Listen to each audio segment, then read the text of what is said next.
ನಮಗೆ ಅಂಬೇಡ್ಕರ್ ಮೀಸಲಾತಿ ಸಾಕು, ಒಳ ಮೀಸಲಾತಿ ಬಿಸಾಕು ಅಂತಕ್ಕಂಥ ಒಂದು ತೀರ್ಮಾನ. ಅಂಬೇಡ್ಕರ್ ಮೀಸಲಾತಿ ಸಾಕು, ಒಳ ಮೀಸಲಾತಿ ಬಿಸಾಕು. ಯಾಕೆಂದ್ರೆ ಒಳ ಮೀಸಲಾತಿಯಿಂದ ಇಡೀ ಸಮುದಾಯದ ಒಗ್ಗಟ್ಟನ್ನ, ಇಡೀ ಹಗ್ಗದ ಎಳೆಗಳನ್ನು ಬಿಚ್ಚಿ ಬಿಸಾಕ್ತಕ್ಕಂಥ ಪ್ರಕ್ರಿಯೆಗಳಾಗ್ತವೆ.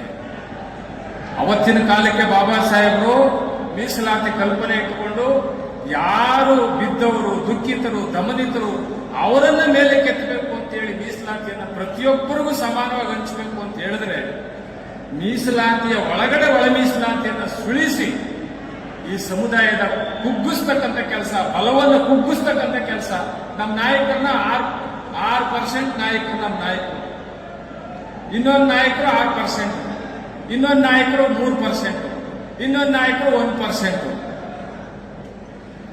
ನಮ್ಮ ನಾಯಕತ್ವವನ್ನೇ ನಾಶ ಮಾಡ್ತಕ್ಕಂಥ ಹುನ್ನಾರ ಇದು. ಇನ್ನು ಹೆಚ್ಚು ಸುದ್ದಿಗಳನ್ನ ವೀಕ್ಷಿಸಲು ಈ ಕೂಡಲೇ ನಮ್ಮ ಜಸ್ಟ್ ಕರ್ನಾಟಕ ಟಿವಿಗೆ ಸಬ್ಸ್ಕ್ರೈಬ್ ಮಾಡಿ.